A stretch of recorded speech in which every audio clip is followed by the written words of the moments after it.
السلام عليكم، ايه الاخبار؟ ان شاء الله دايما تكونوا في افضل حال وفي افضل صحة. النهارده هنتكلم عن تنميل القدمين اللي احنا اتسألنا عنه كتير، عشان كده هنتكلم عنه بمشيئة الرحمن. في الفيديو ده ان شاء الله هنعرف مع بعض ايه هي اهم اسباب تنميل القدمين، وهل الغضروف فقط بتاع المنطقة القطنية هو السبب الوحيد ولا في عوامل تانية ممكن تؤدي معانا لتنميل القدمين. والأهم بقى من كده، وفي الجزء الثاني هنتكلم عن الأوضاع الصحيحة اللي تقدر تحميك بمشيئة الرحمن من تنميل القدمين. وآخر جزء في الحلقة هنتكلم عن تمارين وقائية، 3 تمارين وقائية بمشيئة الرحمن لتقوية الجزء السفلي في الظهر أو المنطقة القطنية والعجوزية والعصعصية، لأن احنا زي ما هنعرف في الحلقة هو سبب قوي جدا ممكن يؤدي لتنميل الطرفين السفليين بشكل كامل، مش القدمين وبس. بس كالعادة قبل ما نبدأ في الحلقة ما تنسوش انكم تصلوا على النبي. اللهم صل وسلم وزد وبارك عليك يا حبيبي يا رسول الله. انا مصطفى سليم، هنا حكيم اعصاب. يلا بينا نخش في الحلقة.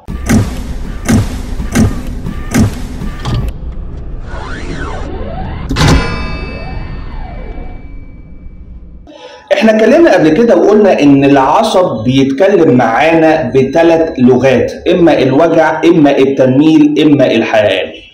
والموضوع باختصار في المنطقة السفلية زي بالظبط المنطقة العنقية والتنميل بتاع الايدين، نفس الصورة بالظبط. المنطقة القطنية بتبقى معانا بالشكل ده، وبيطلع منها مجموعة من الأعصاب اسمها السيكرال بليكسوس. الأعصاب دي بتبدأ تنزل بالنسبة لنا على الطرفين السفليين وتبدأ تغذي العضلات وتقوم بالفانكشن اللي موجود بالنسبة لها.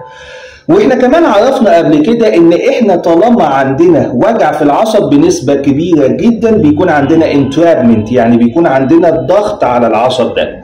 وبالتالي لو كان الضغط بتاع العصب ده جاي من المنطقة القطنية، وليكن مثلا الفقرة الثالثة او الرابعة اللي بتسبب لنا عرق النسا، اللي هو اشهر انواع تنميل الطرفين السفليين او تنميل الارجل والقدمين، يبقى الانسان هيحس بتنميل على طول النيرف كورس او على طول العصب. ممكن التنميل ده يمتد معانا على حسب الشده بتاعت الضغط بتاع العصب، ممكن يمتد معانا لحد اول الرجل بس، او ممكن يمتد لحد الركبه، او ممكن حتى يمتد معانا لحد الانكل في رجل واحده او في رجلين.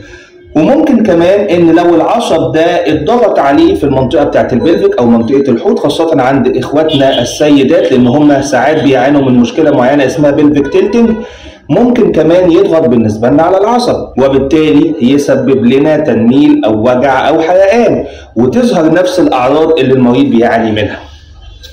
وممكن كمان ان يبقى عندنا حاجه اسمها ماسل سبازم. ماسل سبازم دي اللي هي الشد العضلي. اشهر الحالات دي بتبقى حاجه اسمها البايروفورم ماسل سندروم. البايروفورم هي عضله بسيطه اللي حضرتك شايفها هنا في الصوره. اهميه العضله دي في المشكله دي ان عرق النسا بالنسبه لنا بيعدي اما جواها او بيعدي جنب العضله دي على اختلاف البوبيلاريتي او على اختلاف البشر. فلو حصلت بالنسبه لنا شد عضلي بيحصل سكويز او العضله بتتشد وبتضغط على العصب ده، وبالتالي ممكن تسبب عرق نسا. الصوره بتاعت عرق النسا بتبقى شبه جدا عرق النسا اللي بيجي من المنطقه القطنيه، ولكن احنا بنتكلم دايما ان في الاسباب بتاعت تنميل القدمين دي ان السبب الرئيسي بالنسبه لها هو ضغط على العصب. يعني اشهر الاسباب واكثر الاسباب شيوعا هو الضغط على العصب. وعشان نسهلها خالص، العصب بينضغط عليه في اي مكان بقى هو اللي بيؤدي المشكله دي. يعني من اول الاوريجن بتاعه، من اول ما بيطلع لحد ما يوصل لحد الانكل، في الكورس بتاعه ده كله او على المسار بتاعه ده كله، اي نقطه ينضغط فيها يبدا ان هو يسبب لي الاعراض. يبقى السؤال الاهم بقى هنا، ليه العصب بالنسبه لنا بيتضغط؟ ايه الحاجات اللي بتؤدي لان العصب ده يتضغط ويبدا يطلع منه كل الاعراض اللي المريض بيعاني منها؟ اقول لك ده السؤال الاهم، وده السؤال فعلا اللي احنا المفروض نساله. العصب بيتضغط نتيجه وضعيات كتير قوي، زي مثلا الوزن الزايد. الناس اللي زي حالاتي كده، اللهم صل على النبي، قاعدين بياكلوا محشي وقاعدين على الكنبه، فبيبدا بالنسبه لهم العمود الفقري يتاثر. ما تبصليش يعني احنا كل واحد، يعني انا تعبان شويه فمش مشكله. يا دي النيل قروا بقى على العالم. الناس اللي بيبقى عندهم مثلا كرش زايد او الناس اللي وزنهم زائد بيبدا العمود الفقري بالنسبه لهم بيتاثر، وبالتالي الحمل بتاع الفقرات القطنيه بالنسبه لنا بيتاثر، فممكن يدخلهم بعد كده في غضروف. والغضروف زي ما حضرتك شايفه في الصوره كده بيبدا ان هو يضغط على العصب على حسب العصب اللي معدي جنبه، ومن هنا بيبدا بالنسبه لنا التنميل.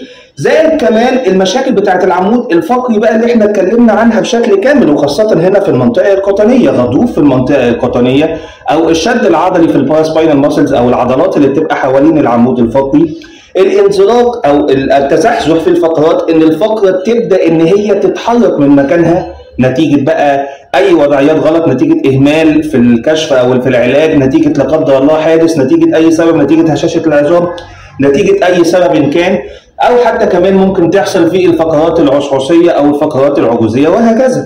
في حاجات سيستماتيك اخرى ممكن تؤدي للتنميل عامه، زي مثلا مرض السكر، زي مثلا الناس اللي عندهم ضعف في الدوره الدمويه بصوره او باخرى ممكن يؤدي معاهم لتنميل القدمين، ولكن الحاجات دي بتبقى uncommon، وعندنا قاعده مشهوره جدا بالنسبه لنا common is common، فبالتالي لازم نفكر في الاساس ايه الحاجات اللي بتحصل الاكثر شيوعا عشان نبدا ان احنا نحمي نفسنا منها.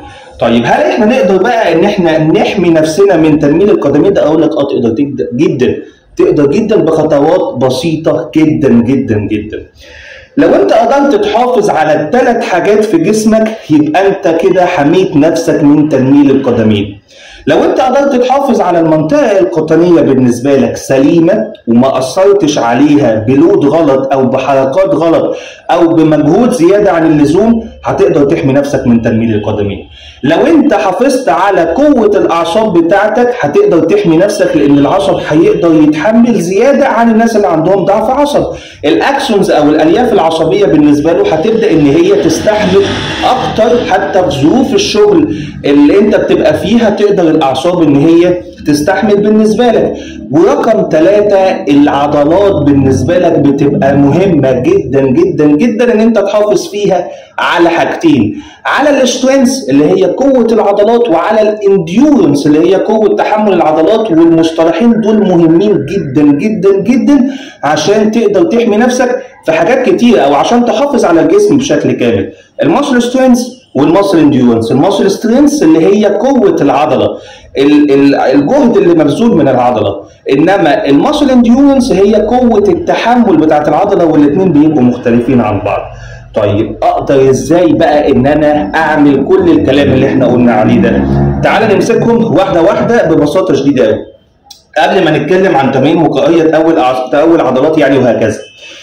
لو احنا بنتكلم على المنطقه القطنيه، المنطقه القطنيه والعمود الفقري بشكل كامل احنا قلنا بيجي نتيجه حاجه اسمها ايه؟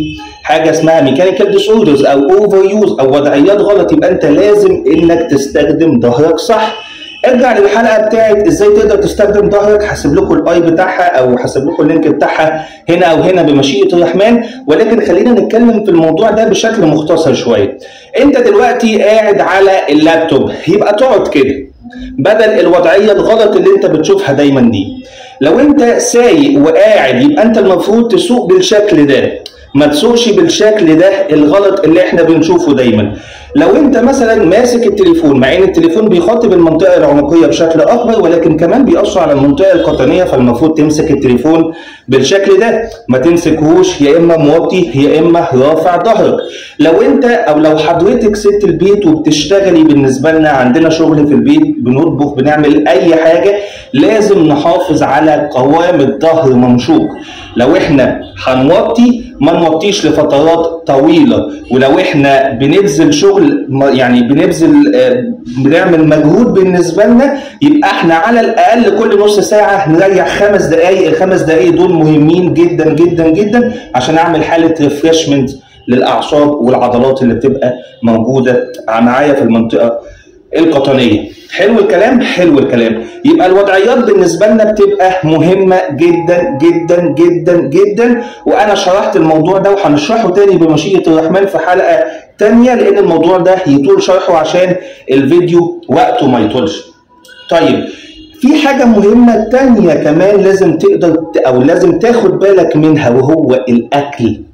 الاكل احنا قلنا ان السمنه والجسم الزياده عن اللزوم بيبدا ان هو ياثر على العمود الفقري، وبالتالي الانسان التخين بالبلدي خالص بيبقى معرض اكتر ان هو يحصل له غضروف، بيبدا يحصل له تنميل، يبدا يحصل له مشاكل في العمود الفقري بشكل كامل، لان العمود الفقري هو اللي بيتحمل وزن الجسم كله.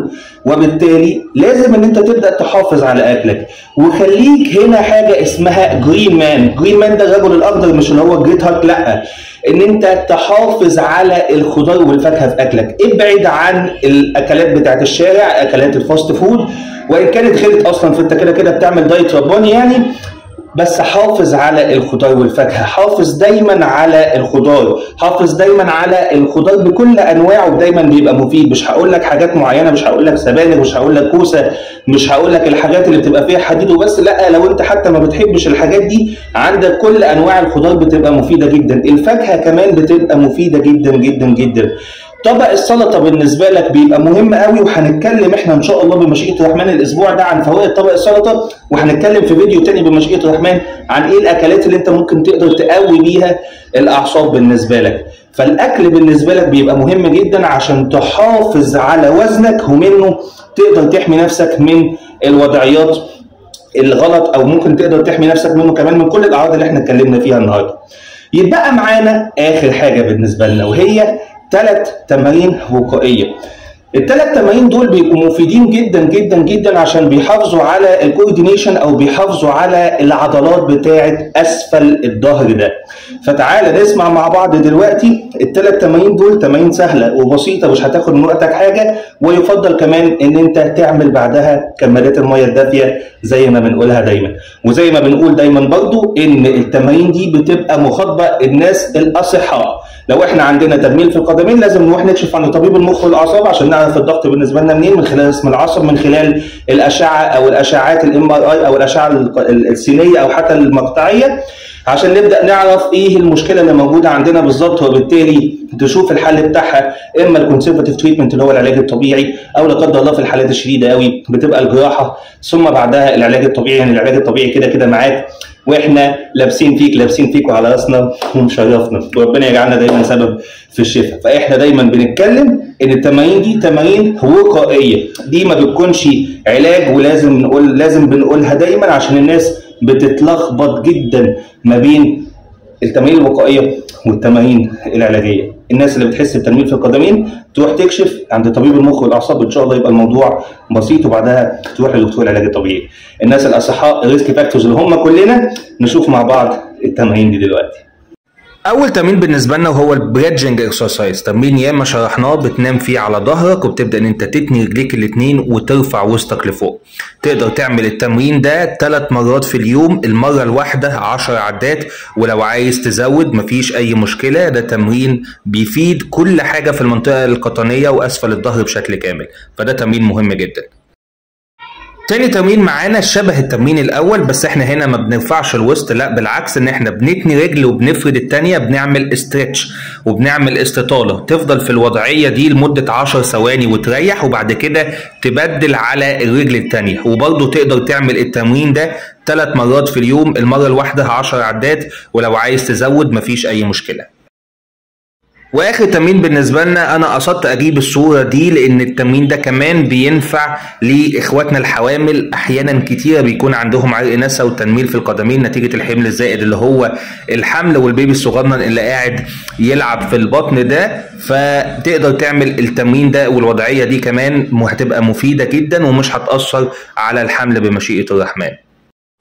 فبنفضل في الوضعية دي كده، وبنحاول ان احنا نحافظ على الظهر ستريت زي الصورة، ونفضل ثابتين 10 ثواني. بعد كده نبدأ ان احنا نريح تاني، ونقدر نعمل التمارين دي او نقدر نعمل التمرين ده من 3 ل4 مرات في اليوم. تمرين مهم جدا للمنطقة القطنية. بس كده، دي كانت نهايه الحلقه بتاعت النهارده. اتمنى ان الحلقه تكون عجبتكم. لو عجبتك الحلقه وبتشوفني على اليوتيوب، ما تنساش ان انت تعمل لايك وتفعل زر الجرس وتشترك في القناه عشان يوصلك كل جديد، وتنزل تكتب لنا في الكومنتات تحت ايه المواضيع اللي حضراتكم حابين ان احنا نتكلم عنها الفتره اللي جايه. لو انت بتشوفني على الفيسبوك، ما تنساش تدعمني لايك منشن وشير. اتشرف ان حضراتكم تتابعوني في اي بلاتفورم انا بكون موجود فيه اونلاين، فيسبوك ويوتيوب بنفس عنوان حكيم اعصاب، انستجرام والتيك توك باسم مصطفى سليم. اشوفكم ان شاء الله في حلقه جايه قريب جدا باذن الله. السلام عليكم.